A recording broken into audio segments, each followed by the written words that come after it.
परवाच्या दिवशी माननीय उद्धवजी ठाकरे साहेबांनी बैठक घेतली. सगळेच्या सगळे खासदार 4 जण प्रत्यक्षात, 5 जण ऑनलाईन, 4 जण, 1 जण फक्त बोलणं झालं होतं म्हणून ते नव्हते. एवढं सगळं झालेलं उद्धवजींना त्यातल्या बऱ्याच जणांनी कोणी मुलाबाळाची, कोणी आई भवानीची, कोणी साईबाबांची अशी शपथ घेतलेली. आणि मला असं वाटतं सगळ्यांना संघटनेची जाणीव आहे, संघटना काय आहे माहिती आहे. एखादा नवीन आलेला वगैरे वगैरे थोडं बहुत त्याचं एखादं चुकीचं वक्तव्य, चुकीचं पाऊल असू शकतं, पण तो संघटनेचं वर्षानुवर्ष काम करणाऱ्या व्यक्तीचं असं चुकीचं पाऊल पडणं अवघड आहे. आणि म्हणून आता परमेश्वराला स्मरून शपथा घेतलेल्या आहे आणि आपण परमेश्वराला मानतोच. त्याच्यामुळं चर्चा जरी असली तरी मला असं वाटतं की तोच परमेश्वर जे काय करायचं योग्य करेल. डिनाय करताय तुम्ही या सगळ्या ऑपरेशनबाबतच्या चर्चा? हे ही चर्चा तर किती वर्षांनी आहे. आता हे सगळे लोक निवडून येऊन पूर्ण 2 वर्ष झालेले. माझ्या माहितीप्रमाणे मागच्या 4 जूनला हे सगळे निवडून आले 2 वर्षापूर्वीच्या. आणि 4 जूनपासून लगेच 8-10 जूनपासून याची चर्चा चालू होती. आता 2 वर्ष झाले. महिन्यातून एकदा या विषयावर चर्चा होते. प्रत्यक्षात असं कुठंच काही झालं नाही. आता कित्येक जण माननीय उद्धवजी ठाकरे साहेबांशी बोलले, 2-3 लोक नसतील बोलले, पण 2-3 लोक, 5-6 लोक तर उद्धवजींशी बोललेले आहेतच. सगळे 3 तर तिथं आहेतच, बाकी त्याच्यातलेही आणखी 2-3 जण साहेबांशी बोललेले आहेत. त्याच्यामुळे मला असं वाटतं साहेबांच्या शब्दाला जागतील अशा पद्धतीनं वाटतं.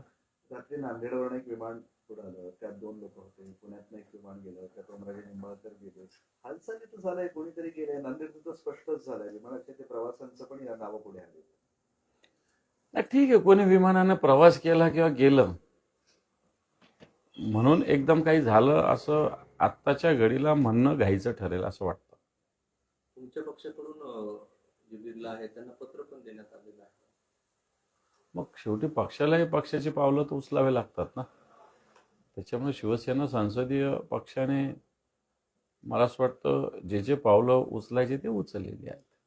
खास करून मराठवाड्यात म्हणजे 3च तुमचे खासदार होते आणि आता 3ही त्यांच्या संपर्कात आहे. त्यामुळे मराठवाड्यात मोठा धक्का म्हणता येईल का? नाही, असं नाही. संपर्कात असणं म्हणजे कोणी केलं असं नाही. आता ह्या बातम्या आहे. प्रत्यक्षात कोणीतरी म्हटलं का की नाही आम्ही संपर्कात आहे, आम्ही चाललो. आता कालच काही लोक काल बोलले, रात्री बोलले, ते आमच्या संपर्कात आहे, माननीय उद्धवजींच्या संपर्कात आहे. मग असं असताना ते अन्य कोणाच्या संपर्कात आहे असं आम्ही कसं म्हणू शकतो? शिंदे गटाकडून सांगितलं जात आहे त्यामुळे त्यांनी तर हे केलं की आम्ही यशस्वी झालो. या चायना यांची कोण आहे? एक महिला आहे त्यामुळे मला असं रिस्पेक्टफुल बोलेल मी. पण चायना यांची कोण आहे? म्हणजे त्या एखादा कोणी पक्षाच्या जबाबदार नेत्याने बोललं तर मी समजू शकतो. बाकी असे खालचे लोक बोलत असतात. तुमचं किती खासदार बोलणं झालं काल?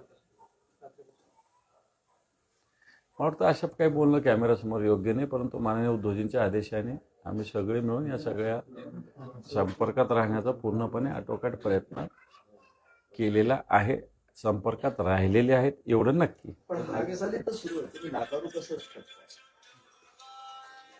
नाही, काही लोकांनी कबूल केलेलं आहे ना अशा गोष्टी.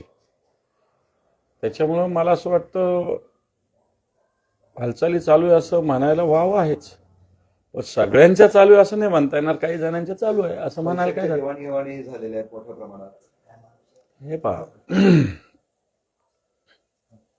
खाजगीमध्ये याच्यातले जे लोक बोलले पैसा निधी अशाच पद्धतीनं बोलले. याच्या आधीही जे आमदार फुटले होते ते अशाच पद्धतीनं बोलत होते.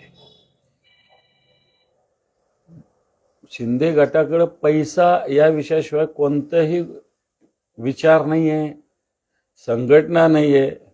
श्युरिटी नाही आहे, पण एकटा पैसा त्यांच्याकडे आहे हे कबूल केलं पाहिजे. आता सरकार बाकीकडे 10-10, 15-15 लाख लोकांवर ईडीच्या धाड टाकतं, पण इथं कोट्यवधी रुपयाच्या ऑफर्स दिल्या जातात, कोट्यवधी रुपये देऊ केले जातात. अशाकडे ईडी बघत नाही, इन्कम टॅक्स बघत नाही, सीबीआय बघत पण नाही. अशी तर स्थिती आहे आपल्या देशाची. संजय राऊत असं म्हणताय की तुमच्या पक्षात सन्मान दिला जात नाही आणि मागचा उठाव तुम्ही विसरले आहात का? कोण म्हटलं? संजय शिरसाट. संजय शिरसाटा इतका नमक हरामी तर कोणी केलेली नाही आहे. रिझर्व्ह कॅटेगरीत स्वतःचं कोणतंही श्रम नाही, स्वतःचं कोणतंही हे नसताना 3-3 वेळेस संघटनेच्या बळावर निवडून दिलेला माणूस, जो 4 पावलं सुद्धा इलेक्शनच्या प्रचाराला चालत नाही, त्याला पक्षाच्या बळावर निवडून आले ना. आणि मग त्यांनी अशा पद्धतीनं वक्तव्य करणं, याला मला असं वाटतं नमक हरामीशिवाय दुसरा कोणताही शब्द असू शकत.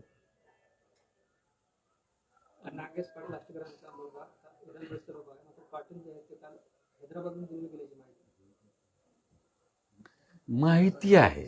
सत्यता काय अजून कोणालाच माहिती नाही. नागेश पाटील तर प्रत्यक्षात उद्धवजींच्या संपर्कात, हे तुमच्या माहितीचं सांगतो. आता माहिती आहे, कोणी हे सांगतं, कोणी काही सांगतं, चील उडीतो भयस उडी, अशा पद्धतीने बरेच जण सांगतात. सत्यता काय आहे परमेश्वर जाणेल. सगळ्या घडामोडी नाही, पण सुरू सगळं आहे. हे त्यासोबत असताना अशी चर्चा अरविंद सावंत यांनी ओम बिर्ला यांना म्हणजे अध्यक्षांना पत्र कशासाठी लिहिलं, त्यामुळे त्या पत्रामुळं या सगळ्या चर्चेला बळ मिळायला लागलेलं आहे. नाही बा, पक्षाने खबरदारी म्हणून लिगल सगळ्या गोष्टी केल्या पाहिजे. त्या शिवसेना उद्धव बाळासाहेब ठाकरे पक्षाच्या वतीनं अरविंद सावंत साहेब हे शिवसेना पक्षाचे गटनेते आहेत लोकसभेतले, आणि म्हणून लोकसभांच्या सदस्याविषयी अशी चर्चा असल्यामुळं, चालू असल्यामुळं त्यांनी मला असं वाटतं अशा पद्धतीनं पत्र दिलं असं. त्यात काय चूक आहे? साशंक आहातच ना, पण तुम्ही कुठे कन्फर्म आहात? शासन काही लोकांविषयी आहोत, आता स्पष्ट बोलायला काहीच हरकत नाही. बस याच्यावरती पुढे नाही बोलणार.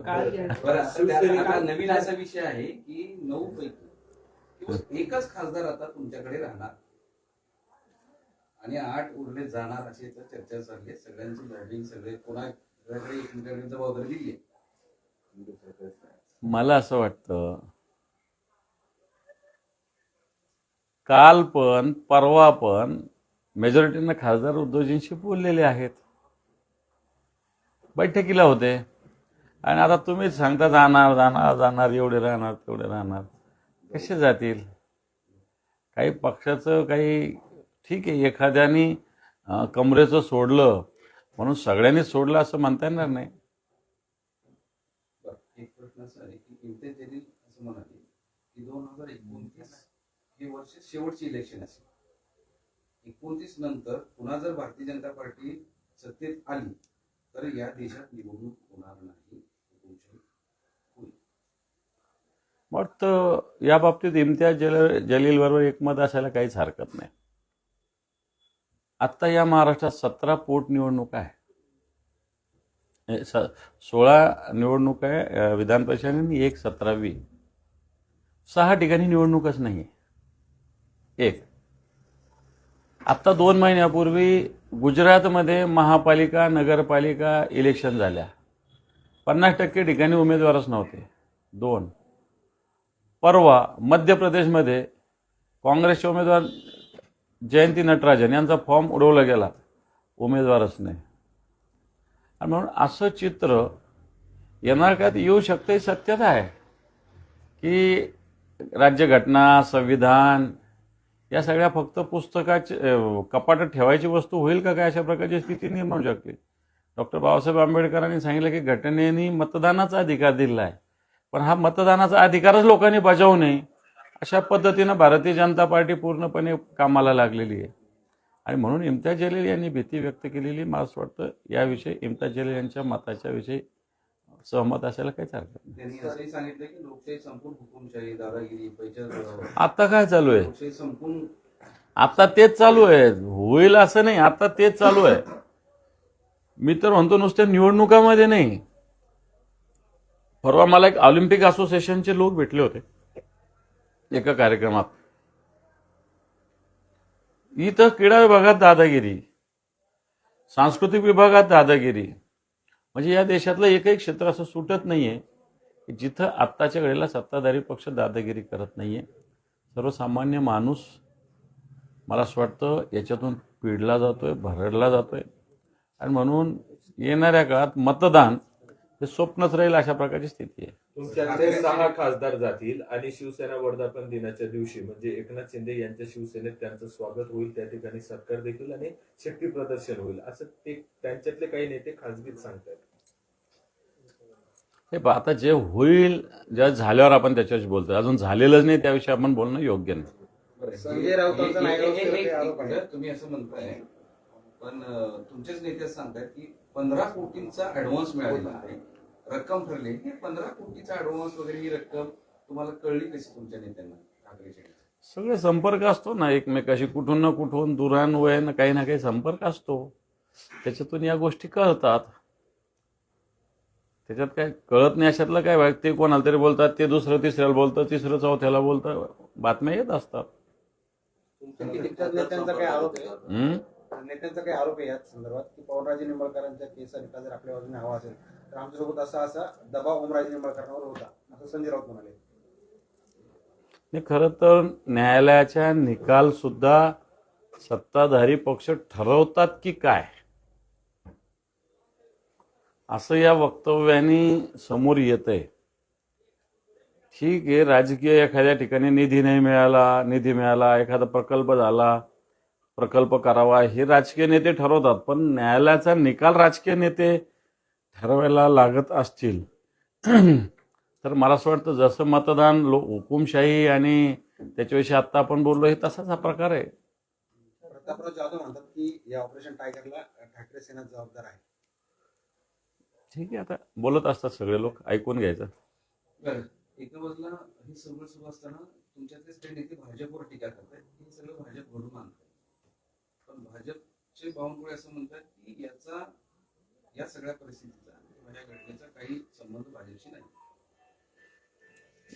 भाजपच्या सपोर्टशिवाय या गोष्टी होऊ शकत नाहीत. आणि हे कशासाठी चालू आहे? शिंदेंना काय करायचे खासदार? त्यांना तर मुख्यमंत्री व्हायचं. पण भाजप अशा पद्धतीनं अशा लोकांना कामाला लावतं आणि अशा लोकांच्या माध्यमातून संपत्ती वगैरेचं प्रलोभन दिलं जातं. आणि नंतर हे लोक कोणाच्या वळसणी लावतात? भाजपच्याच. आता परवाचं ममताचं उदाहरण आहे ना. ममताच्या पार्टीचे जे लोक गेले, कोणता पक्ष आहे, त्याच्या पक्षाच्या संस्थापक अध्यक्षालाच माहित नाही की आपल्या पक्षात 20 खासदार आले म्हणून. अशी तर स्थिती आहे देशाची. बरं, ते खासदारानंतर काही आमदार देखील जाणार असल्याची चर्चा आहे. तुम्हाला काही ऑफर विफर आली आहे का? नाही, असे काही ऑफर विफर नाही. मला काही यायचं काही कारण नाही. एक शेवटचं प्रश्न विचारतो.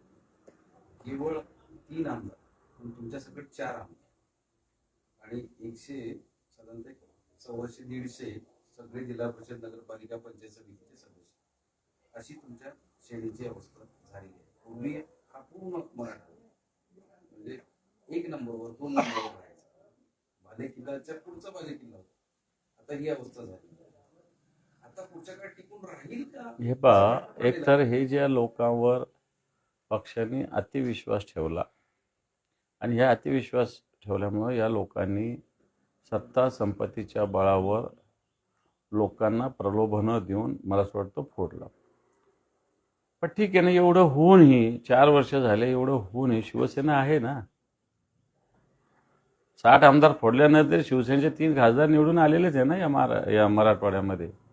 या महाराष्ट्रात 9 निवडून आलेलेच आहे ना खासदार. त्याच्यावर शेवटी जनता महत्त्वाची, मतदार महत्त्वाचा आहे.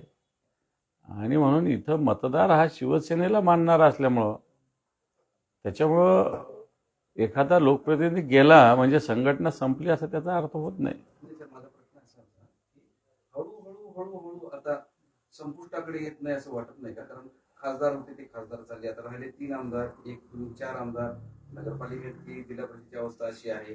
म्हणजे ठाकरे हा आवाज मराठवाड्यातून हळूहळू गायब होतो असं वाटत नाही? बिलकुल गायब होणार नाही. हे पहा, चेंडू जेवढा दाबला जातो तेवढा तो उसळून वरती येत असतो, एवढंच सांगतो मी तुम्हाला. त्याच्यामुळं जेवढा दाबण्याचा प्रयत्न होईल शिवसेनेला, उद्धवजींच्या, तेवढ्याच ताकदीनं येणार काळात ही संघटना तरुण पिढीच्या भरोशावर नक्की उफाळून येईल आणि या लोकांना पूर्णपणे यांचं नामोनिशाण ठेवणार नाही अशा प्रकारची स्थिती निर्माण करण्याचा संकल्प आम्ही केलेलाच आहे. 19 तारखेच्या शिवसेनेच्या म्हणजे शिंदेच्या शिवसेनेचा जो वर्धापन दिवस आहे गोरेगावला, त्या ठिकाणी ठाकरेंचे म्हणजे तुमचे खासदार व्यासपीठावर दिसतील आणि त्या दिवशी प्रवेश होणार असं यांचं काय वर्धापन, हे तर भाजपचा वर्धापन दिन आहे, तो यांनी साजरा केला पाहिजे.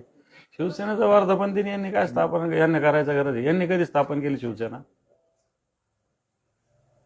यांनी शिवसेना कधी स्थापन केली? यांनी अमित शहा आणि नरेंद्र मोदींची ज्या दिवशीची स्थापना आहे भाजपची त्या दिवशी करा त्यांनी. यांचा या शिवसेनेशी काय संबंध आहे?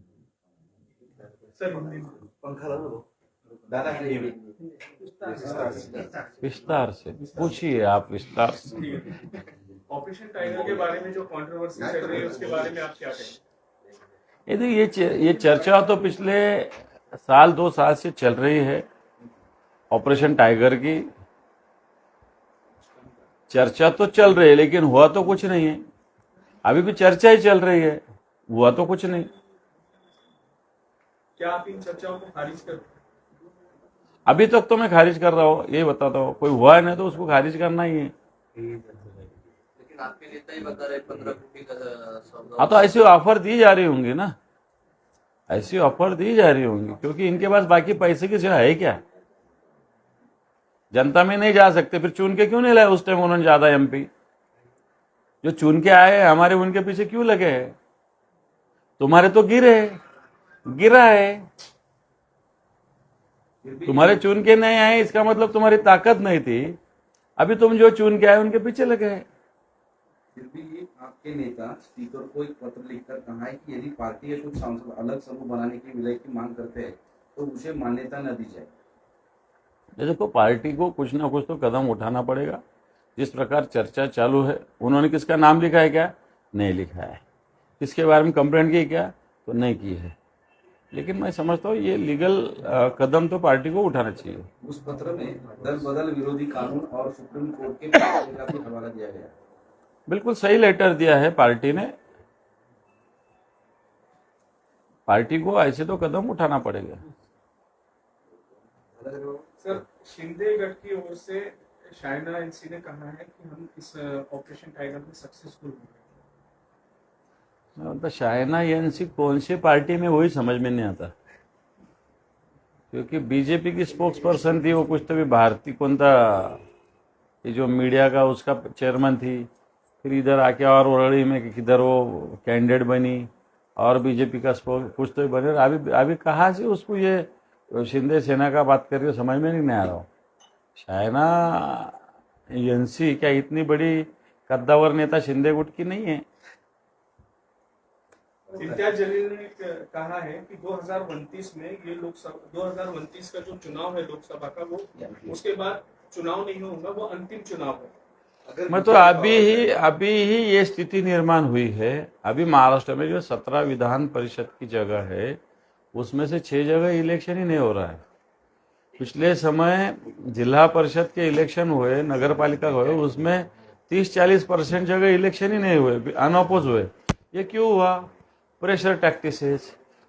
वो तो छोड़ो, अभी कोऑपरेटिव का देखो, अच्छे लोगों के फॉर्म उड़ा दिए गवर्नमेंट के लोगों ने, कोऑपरेटिव डिपार्टमेंट के. इसलिए इलेक्शन उनको होना ही नहीं. जो बीजेपी को बोला उसको चुन के आना है. ऐसी प्रकार सिलेक्शन ही होने वाला है. आगे उन्होंने ये भी कहा है कि अगर बीजेपी कंटिन्यू रहती है तो लोकतंत्र की तरफ खत्म करके वो हुकुमशाही की तरफ जा रही है. हुकुमशाही तो अभी ही देश में है. जिस प्रकार ईडी, सीबीआई, इनकम टैक्स, इनके माध्यम से सामान्य लोगों को जो पॉलिटिकल विरोध करते हो लोगों को तकलीफ दी जा रही है, ये सब हुकुमशाही में ही होती है. अभी हुकुमशाही तो हिंदुस्तान में शुरू ऐसे समझने कोई